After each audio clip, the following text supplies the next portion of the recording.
I put this out on Twitter knowing that whenever I have a take, I try not to post takes anymore, because like, one, if y'all want to hear my opinions, you can get that on Twitch, and you can get that on my writing on Patreon or Medium or whatever. You can see that on YouTube. All of that shit is I think this stuff is generally better with context, right? Twitter, it's very easy to take things out of context. If you come here and you fuck with my shit, we have a relationship that we don't necessarily have if some asshole just retweets this onto your feed, right? But what I said here, and I'll start with this, is FGC content creation is hard because memes are objectively the best thing about fighting game content, and everything else is more work for less reward. And I want to preface all this with, I am not complaining. Right? This is not me saying, oh man, I wish I had more eyeballs on my shit. Fam, I've been playing fighting games for so long, and I have the luxury of being around long enough to earn trust from a lot of people in the biz, right? And so because of that, like, my shit gets eyeballs, right? I know for a fact that a lot of people retweet my shit without reading it, because then they either ask me questions about stuff when I wrote it, like later when I'm like, oh, that thing that you retweeted, yeah, I wrote about this topic that you're asking me about it now. But B, the speed with which some of y'all retweet this stuff tells me that I have earned enough faith with you that you don't need to read my shit before feeling like you want to retweet it. And I respect that, and I take that faith seriously. But I know that people will mash retweet on my stuff when I without actually reading it. And I understand. Thank you, sweetheart. My wife loves my stuff. Yeah, Easy Dojo, I get it. So what I said here was, the FGC content creation is hard because memes are objectively the best thing about FGC content. Everything else is more work for less reward. We'll get into it a little bit, but what I suggest is that any content creator, before you're deciding things like how hard you want to go on your content, or what kind of stuff you want to do, or what you're trying to do with like content creation as a hobby or as a business, as a profession, whatever, is to look at your own content consumption patterns and compare them to the people who you think you want to make stuff for, right? Exactly, Cayenne, right? So if you're making things for the FGC writ large, and you are part of the FGC, and you think you should compare your content consumption patterns to what you think other people are like, so that you can get an idea of kind of proportionately how much stuff people are gonna consume when it comes to your content, right?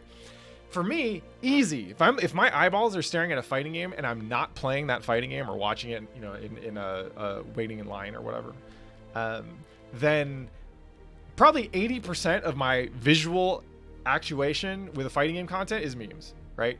Because that shit is low cost. It just shows up in my feed. There's no ad, no ad walls, no paywalls, nothing like that.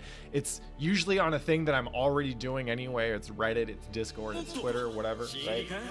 Like, maybe I watch a single anime Illuminati video in any given day, or a Sage-Am video or something like that. Sometimes I watch the FGC translated highlights because I like listening to Daigo and Bonchan and Momochi. Like I like listening to a lot of the insights that Japanese pro player has, just because they're more able to talk in depth with each other about video games. What up, Shira? By the way, Shira, if you want to plug your new your tournament in chat, go for it. But like, I don't watch that much tutorial or instructional content. I don't watch like that's not true. I will watch player interviews very rarely, and it's mostly because I'm not into the esports like fan angle, right? I'm not really like, there are a couple players that I am a fan of, but very few relative to the number of players who show up in a tournament, right? This is but a drop in the bucket, right? People out there are making so many things. I saw that I think it's Cuddlecore and I want to say Alicia have a podcast together. There's the No Frills podcast. The 10-0 squad has put down a shit ton of stuff on their Patreon, like new podcasts and stuff. I back the Patreon because I love them. I haven't listened to a single thing, right? And this is just because I don't really listen to podcasts that much. I don't have a commute anymore, so that's even less podcast time. When I did commute, I mostly just listened to K-pop over and over. Yeah, people are putting a lot of effort in a lot of stuff. Esteban's documentaries are fantastic, and it was only relatively recently that I actually made my way through a bunch of them because they were just in the backlog, right? So yeah, at a starting point, there's far more content out there than people can consume, right? And like there are some folks who have managed to hit that breaking point, right? The breakthrough point rather. For me, again, as mostly an anime player, like Anime Illuminati does a lot of good stuff. Sajam is really good at doing just general interest, fighting game stuff and he serves like a good function of kind of being the go-to person for like in the moment, like kind of more recent topics, right? He does really good analysis. But in general, there's just a lot of content that I am not interested in, that I don't watch, right? And some of it is a time thing, right? Like, if I make a 30-minute video, then anyone who wants to get all the value of that video has to watch all 30 minutes, which is a lot, right? Especially when you don't have that much time to be consuming this shit, right? But I figured I'd talk a little bit more generally about, I'd zoom out a little bit and talk kind of about how the content creation game works, right? Because all I'm doing so far is just describing a state of being, and people who haven't been in the mix, are not in the mix, or kind of new to the mix when it comes to content creation, right? Or even just consuming this stuff, don't necessarily have a great understanding of all the factors that go into like what you make as a creator, how much of it do you make, and also like if you're trying to get paid, how you get paid off this shit, right? So to start with, the first and most important part is or the first question you have to ask yourself is, do I need to get paid off this shit? Yes or no, right? Easy. Like that is just, that will determine a lot of what kind of stuff you're making, right? So if the answer is no, congratulations, you get to make whatever you want. You don't have to give a fuck. Yes, it's nice to get the big numbers. It's nice to get that validation. It's nice to get the eyeballs. It's nice to get the feedback. It's nice sometimes. It's nice to see people engaging with your work. For me, that's the most rewarding part, right? But obviously, then that is strictly within the realm of hobby, right? Now, if you don't need to get paid off this shit, you can make whatever you want. Maybe you want to make memes. Memes are notoriously difficult to charge money for, right? So you want to just be a fucking meme lord, go right ahead. It is, I won't say it's easy. There's a lot of work that goes into being excellent at memes, but if you can pull it off, congratulations. You get to see your thoughts inflicted upon the depth and breadth of the fighting game community. But for most people, at some point, if they want to get serious about content creation, they have to justify it somehow, and that usually means getting money for it, right?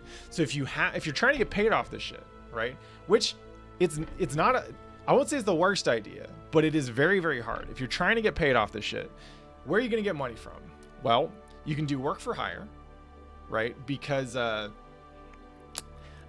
is probably the most reliable source of money, right? Is there are people who run like different kinds of content companies. Sometimes it's an esports team or a brand that wants to do content, right? Sometimes it's sites that do various kinds of journalism, right? You can do work for hire content for them, and the upside is if you can get that gig, right?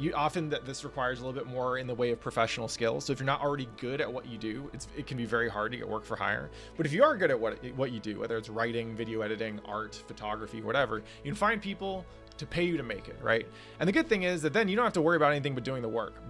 You also have to worry about finding the work, which isn't easy. But in general, like people work for hire gigs are not going to be where you're doing the stuff that you want to do for the most part. It is very difficult to find a work for hire gig that pays you to make the thing that you were going to make anyway, right? In general, work for hire gigs, they think of the work and you do the work, right? So it can be good for leveling up. It can be good for building connections. It can be good for getting your name out there, right? When I first started making fighting game content for like a pretty broad audience, I wrote for Shoryuken for a little while, right? I wrote for them for I think like 2 years or something. I was doing a lot of writing and editing for their front page, mostly on features. And from a money perspective, it was okay. I didn't need it, right? But what I wanted was the exposure to more players, to a bigger audience. I wanted to be able to contact people and be like, hey, I'm interviewing you for SRK, right? And not just it's Patrick Miller, Pat the Flip interviewing you, right? So there was a lot of good work that I was able to do there, without having to spend my own money on it, and actually making some of my own money, which was nice. And like, it worked out from a value perspective, right? But in general, almost no one is trying to spend money on fighting game content, right? And if they're like, the money that's in there is not that great, right? So your second option for money is advertising, right? For some folks, they'll be trying to hit scale, right? So there's a couple different ways to make money off advertising. You can run ads on YouTube if your YouTube is monetized. That means you need to make there's one constraint on the content there, which is that then you can't do any DMCA violation stuff like play music, which, by the way, we're about to violate some DMCAs right now. Fuck it, let's go. We're listening to King of Fighters. Yeah. Making sure no one's making money off this shit. Woo! Hey, what up, Josh?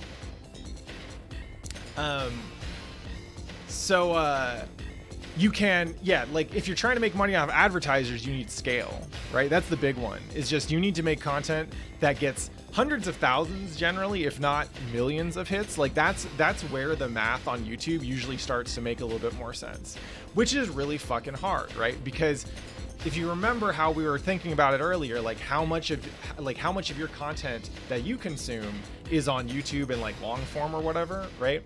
It means you have to optimize for stuff that captures a wide range of people. Hey, Railman, thanks for the gift sub. And that's fucking hard as hell, right? And again, if you are trying to get paid off content that you feel proud of and that you like making, you might not, thanks, Dumplebee. You might not be able to do that if you're chasing numbers, right? Actually, this is a good test. Let's see what Evo Moment 37 has on YouTube. We've got this is the official Evo Moment 37 video on Evo 2K vids. 2.67 million, right? So this 2,670,000 hits. Okay. Now I don't know how monetization is working for Evo channel, but let's do YouTube CPM. So this CPM is the cost per 1,000 views, right? Let's see, how much does YouTube? All right, I don't know how accurate this site is, so we can take it with a grain of salt. Blah blah blah blah blah. How this is okay? All right, so it's depending on premium rates, right? Wow, this is really annoying. I think there's no actual number on this here, huh? All right, so Stumblebee is saying your MVCI video with 1.3 million hits has made maybe $2,000, right? Yeah. So that's the thing, right? If you want to get paid off of CPM, you're essentially gambling. It is very, very hard. The only way you're routinely putting in like videos that get over 100,000 hits on the regular is if your content is one, pretty much unique or close to it, and two, you have an amazing following, right? The example here I'm gonna bring up is Core Gaming. And I don't know how much they make, right? But Core Gaming reliably breaks 100,000, and they do long tail stuff, so like their videos gain a lot over time, right? But Core Gaming reliably does about 150,000 hits on any of their analysis videos, right? Meanwhile, Hard Reads down here, oh shit, we broke 150 on both of them, baby, that's what's up, right? But if you compare that to the analysis videos, like, Gerald fucking kills it. I'm actually pretty low in terms of his overall channel stuff, right? So if you're trying to make it on YouTube, it's not easy, right? Because the kind of growth, like, just imagine that let's say you're surviving off $2,000 a month, tax-free, right? Then you would need, as Stumblebee pointed out, you need, videos that you need to be pulling in about 1 million hits a month to be able to do that. That's hard as shit. Most people are not gonna be able to do that without spending way more than $2,000 a month, right? So your third source of money is direct support, right? Either in terms of sponsorships, right? You can find brands who are sponsoring your content, right? And they usually don't really care too much about what you're making, which is cool. But you'll only really get sponsorships if you have like a consistent voice and personality and branding on the channel, because that's what they're sponsoring. They don't actually care about the videos that you're making or whatever, right? Or you go down the road of direct support through Patreon, right? Which is what I'm doing. Which is nice but it's only nice because, well, the nice thing about it is that I get to make whatever the fuck I want, right? And I don't paywall my shit. Like, I make all my stuff available to everyone for free. So Patreon people are supporting, like, me just doing this work for everybody, which I think is awesome, right? Now, Patreon's cool, but it is incredibly hard to get a lot to build support quickly, right? Like, Patreon is one of the things that you open up and you are consistent with the content creation game. And look, I've been running my Patreon for almost 2 years now. I think we're barely at around $400. Let's see. 382. So we actually dropped. Yeah. I've been getting, COVID caused some people to drop. People are usually like up and down with it anyway. But like, I've been running this for about a little short of 2 years. And this is basically like, it's not chump change. I put most of this back into the fighting games, right? This is where the money for the Wednesday Night Fights pot and Cali Burst Pizza and all that shit comes from, right?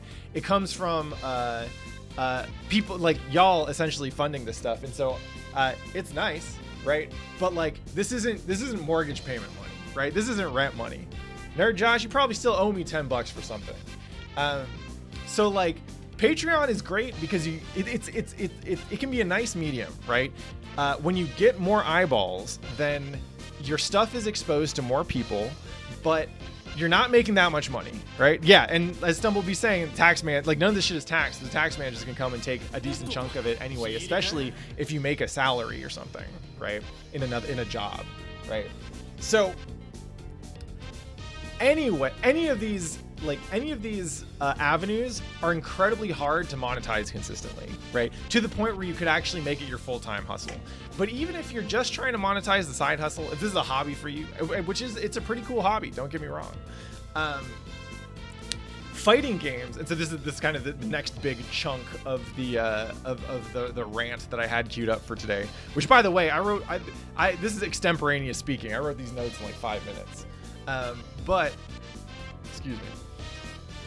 Fighting game content is in itself pretty hard to make for a couple of reasons, right? One is that, like, we call this the fighting game community, but there are, like, in any given event, you're probably gonna have maybe a dozen different games being played, maybe more than that, right? Think about how many events are playable at Combo Breaker, right?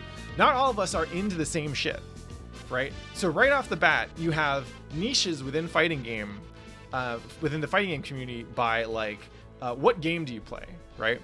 I make most of my game specific content is Guilty Gear, right? That gets a decent amount of eyeballs, right? Like, it's probably easier for me to get eyeballs on that than it would be, like, I don't know, maybe like Melty Blood. I mean, there's definitely like more niche stuff. You're trying to make BlazBlue like proper mainline BlazBlue content right now in 2020. Like, it's gonna be pretty rough. But it's not exactly easy to get the numbers, right?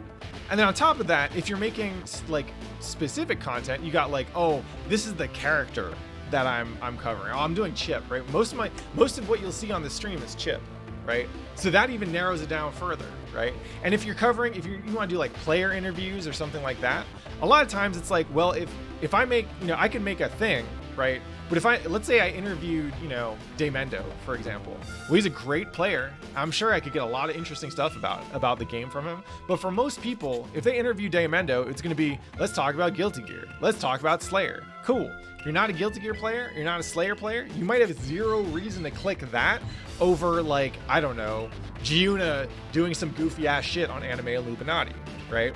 So, like, even though our community is actually pretty big, right? It contains so many different niches that doing the specific focused content is almost never going to be worth it, right? From like a value per unit of time spent metric, right? If you're trying to optimize for getting that Patreon up, if you're trying to optimize for getting more eyeballs on YouTube, whatever, you have to be careful about going into niche, because that will just eliminate a whole bunch of your audience, right?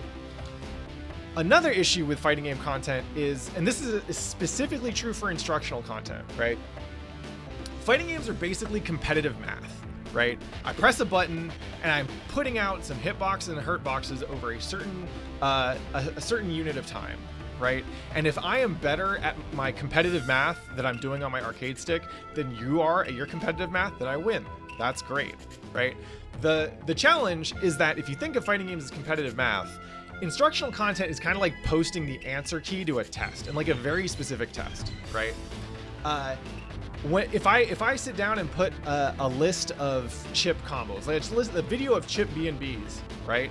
People will look it up and they'll do it if they're looking for a list of chip B&Bs, right?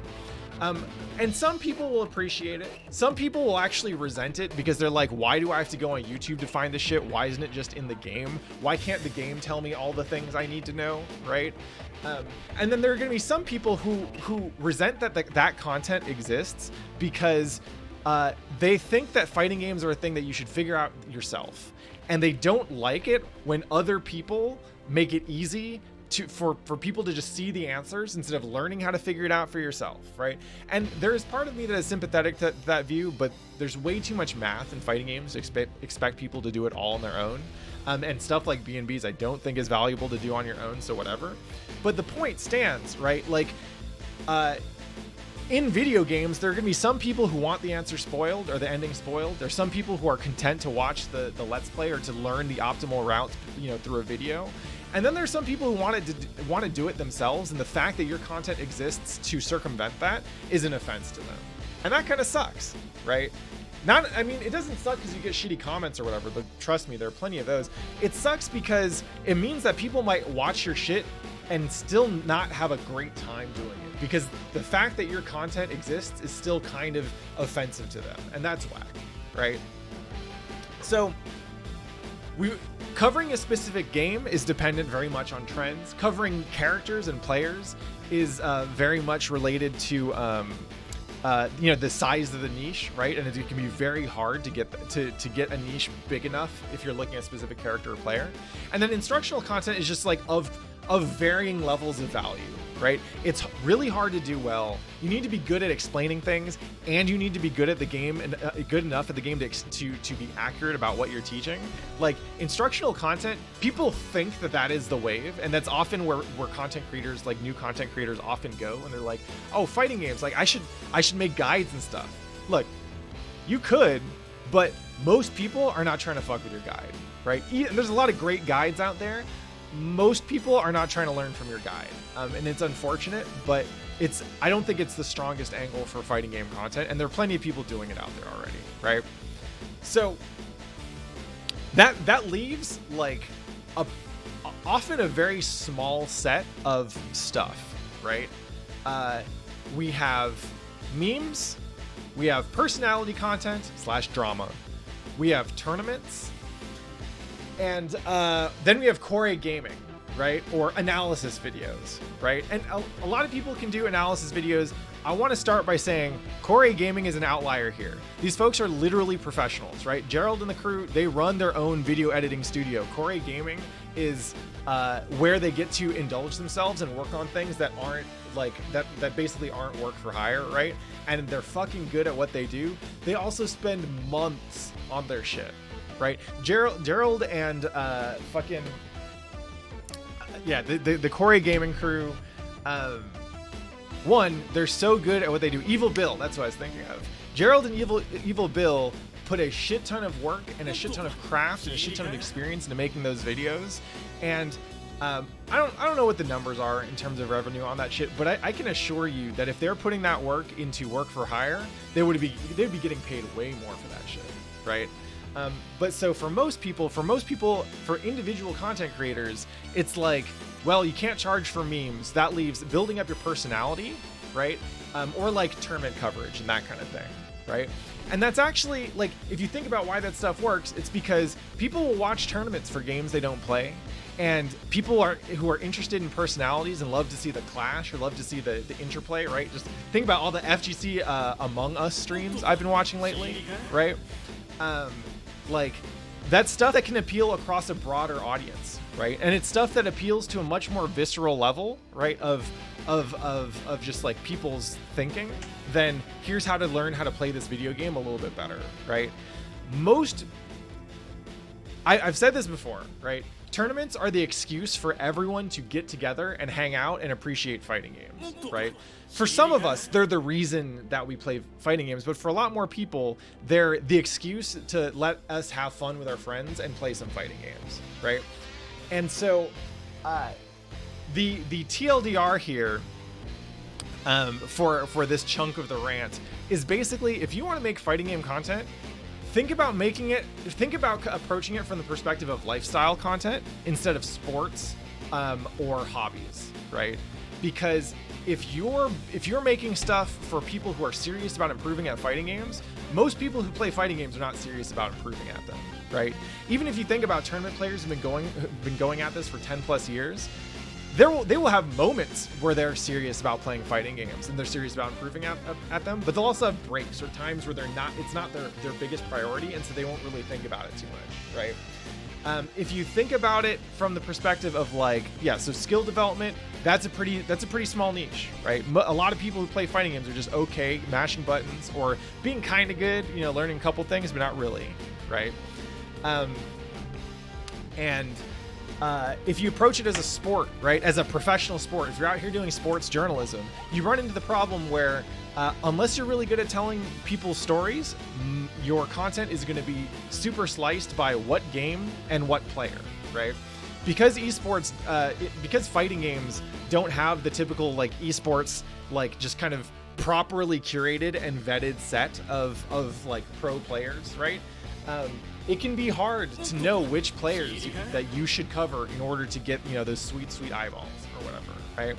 But if you approach fighting game content as a lifestyle, right? Think about what, like, this is gonna date me because I don't know when the last time was that any of y'all read a print magazine, but think about like Cosmopolitan, right? Think about what the angles are if you were gonna do Cosmopolitan for fighting games, right? All over the fucking place, right? You immediately just have a set of things that's a lot more relatable. A Light, thanks for the raid. And here's the thing, right? Like, the reason that memes hit so hard and they're so good, right? So if you want to go to back to the original tweet here, right? What I said here was memes are objectively the best thing about fighting game community content, and I stand by this 100%.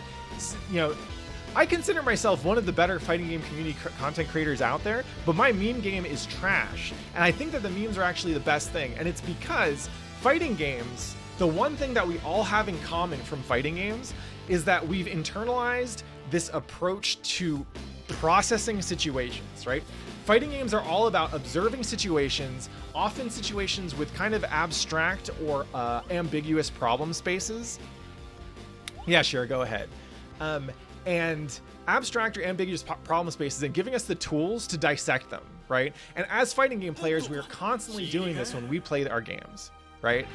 Memes are basically us using the tools that we've cultivated through fighting games and applying them either to fighting game culture because it's super like self-referential, or to the rest of the world, right? We use this shit to parse the shit that's going on in the rest of our lives, right?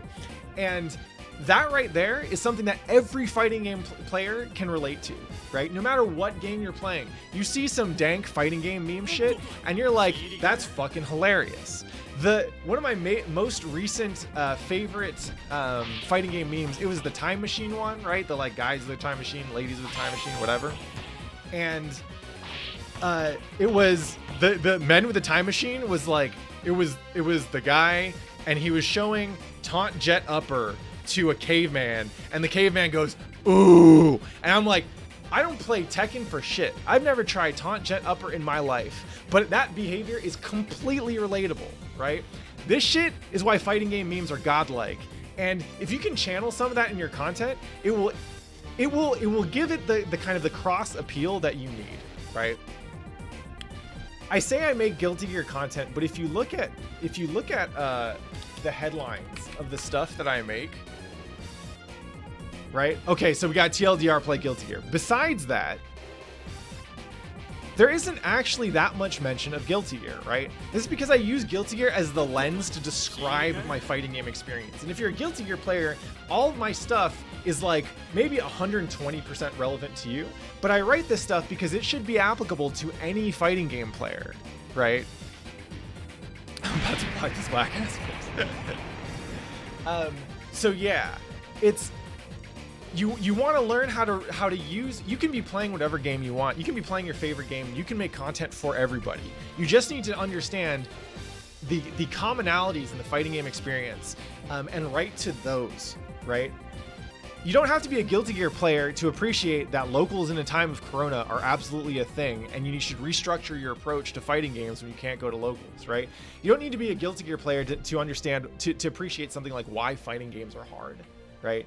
And if you can do that, if you can hit that note, right, then you get to speak authentically to your own experience, but you get to expand your audience to anyone who likes fighting games. And I think that's pretty cool, especially, again, if you're trying to get paid off this shit, right? If you are too specific in what you're trying to do, then you're not going to get paid off this shit, and you're just going to be doing a hobby forever, and that's fine. But that's not what most, or I won't even say most people. That's not the level of expectation or aspiration that a lot of people have for their content. As a matter of fact, one thing that I've noticed when I look at my YouTube comments is that most of the commenters are actually name checking either Smash or League of Legends.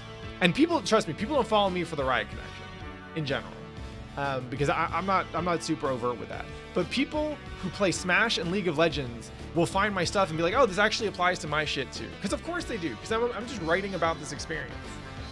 So if you are a content creator, one, if you're not a content creator, please support the people who make the things that you like, even if you don't consume all of it, right? If you want to see more of a certain kind of thing, well, in fighting games, there's probably only one person who's making the shit that you like, so support them. Doesn't have to be me. You like Stumblebee's videos, go out and support Stumblebee. You like Corey Gaming videos, go out and support them. You like dank memes about Wi-Fi, go find Johnson, etc., etc., etc., right? But for content creators out there, if you want to get good at this shit, good enough to really grow your audience and not be tied to a specific game or a specific niche, right? Then you got to learn how to use your experience to speak to people outside your immediate purview.